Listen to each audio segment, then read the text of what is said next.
Good morning students. आज कक्षा 10th worksheet number 52 chapter आनुवांशिकता एवं जैव विकास को हम पढ़ेंगे। इसके अंतर्गत आज हम द्विसंकर क्रॉस और पुनेट को समझेंगे। तो इस वर्कशीट में पहला प्रश्न है, द्विसंकर क्रॉस और पुनेट वर्ग की परिभाषा लिखिए। द्विसंकर क्रॉस क्या होता है? जैसे दो पौधों के दो जोड़ी विकल्पी लक्षण के मध्य क्रॉस संकरण को द्विसंकर क्रॉस कहा जाता है। उदाहरण, किसी पौधों के बीज के आकार का रंग में अंतर।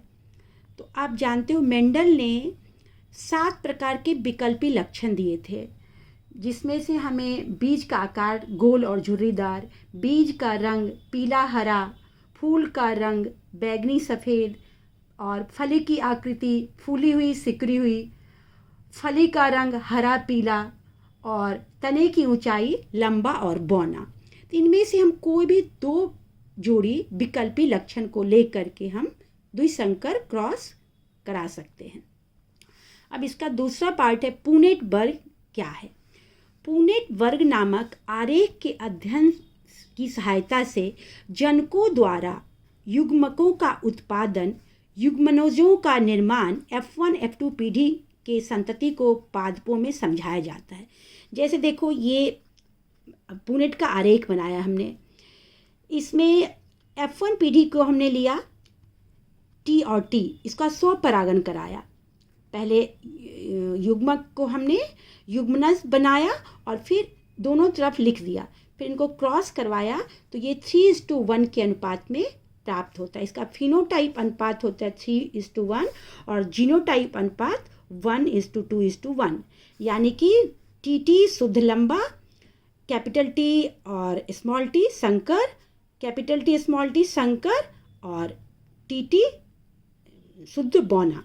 तो इसका जीनोटाइप अनुपात इसलिए 1:2:1 हो गया। और फिनोटाइप में ये तीनों लंबा है। T जो प्रभावी लक्षण है, यह भी लंबा, यह भी लंबा, यह भी लंबा, सिर्फ एक बौना, इसलिए इसका फिनोटाइप अनुपात 3:1 हो जाता है।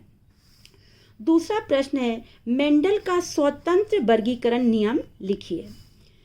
तो मेंडल के स्वतंत्र वर्गीकरण का नियम, जब किसी संकर के लक्षणों के 2 जोड़े लिए जाते हैं तो किसी एक जोड़े का लक्षण दूसरे जोड़े के लक्षणों से स्वतंत्र होता है, मतलब उनसे बिल्कुल अलग होता है। जो पहले आप पढ़ चुके हो, संकर मतलब अलग अलग अलील, एक लंबा और एक बौना। तो यही है मेंडल के स्वतंत्र वर्गीकरण का नियम। अगला प्रश्न है, गोल पीले बीजों के साथ मटर के पौधों में आत्मपरागन का मतलब स्वपरागन के बाद मेंडल द्वारा निम्नलिखित प्रकार के बीज प्राप्त किए गए। गोल पीला 630, गोल हरा 216, झुर्रीदार पीला 202 और झुर्रीदार हरा 64। तो इस परिणाम का विश्लेषण करें और वंशागति के सिद्धांत का वर्णन करें जो इस परिणामों की व्याख्या करता है। तो इसका परिणाम यह निकलता है कि जब F2 पीढ़ी को देखते हैं तो हमें लक्षण प्ररूप यानी कि फिनोटाइप, एक जीन प्ररूप होता है जिसको जीनोटाइप कहते हैं, और जिसका स्वरूप हमें दिखाई देता है उसको फिनोटाइप कहते हैं। तो फिनोटाइप अनुपात हमें 9:3:3:1 प्राप्त होता है। यह स्वतंत्र वर्गीकरण को दिखाता है। इसका अर्थ है कि एक जीन के लिए युग्मक प्राप्त करने वाला युग्मक दूसरे जीन के लिए प्राप्त एलील को प्रभावित नहीं करता है। यहाँ गोल बीज का आकार पीले बीज से स्वतंत्र है।